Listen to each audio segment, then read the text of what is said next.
unimaginable a decade ago. High-tech investment in Macedonia, the former Yugoslavia's most southerly and once impoverished province. What we've done is taken our experience in manufacturing all around the world and brought it together in this plant, which is state-of-the-art now.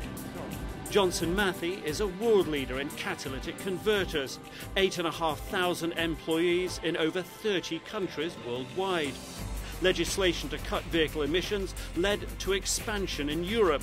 Macedonia beat off the competition to get their business. It had all of the right things we were looking for ultimately. We could get space. It's central for Europe. We had a good workforce potential in this area. At the opening several weeks ago, the company's corporate executives flew in to add their thanks. They invited Macedonia's Prime Minister, Nikola Gruevski, to cut the ribbon.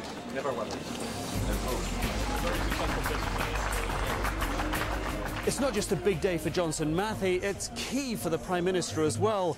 His critics are saying he's just not doing enough to bring investment to the country. Only hours before the opening, and just a few kilometres away on the streets of the capital Skopje, unemployed workers were venting their anger against the government, calling for more jobs. Prime Minister Nikola Gruevski says their voices are being heard. Unemployment is a serious issue in Macedonia.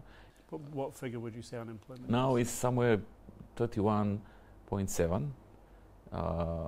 In the last 3 years, we came from 37 to 31.7.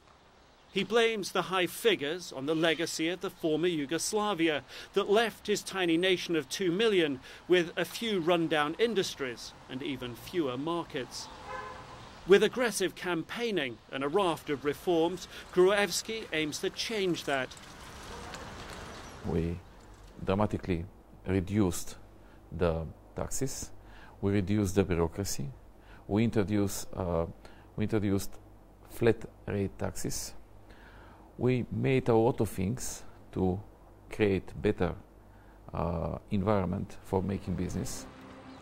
The World Bank says Macedonia is making strides. Last year, in the bank's Doing Business survey, it climbed to 32nd out of 185 countries, right behind France and the Netherlands.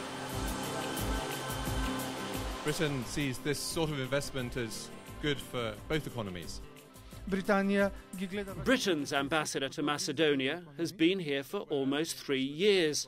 Johnson Matthey's $50 million factory is the biggest British investment he's seen, but expects with more reforms Macedonia may do better. It's made a lot of progress, but there's more to do, and there's more to do in areas such as judicial reform, in the fight against corruption, and in reform of public administration.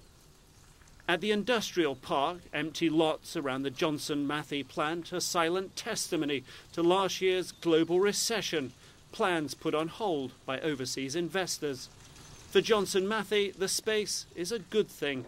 Plenty of room for expansion as the industry grows. Their coming is important for us for several reasons, including building of image as a country which is good for making business, employments, export. Macedonia needs plenty more like Johnson Matthey if it's to raise living standards among its 2 million citizens. Nick Robertson, CNN, Skopje, Macedonia.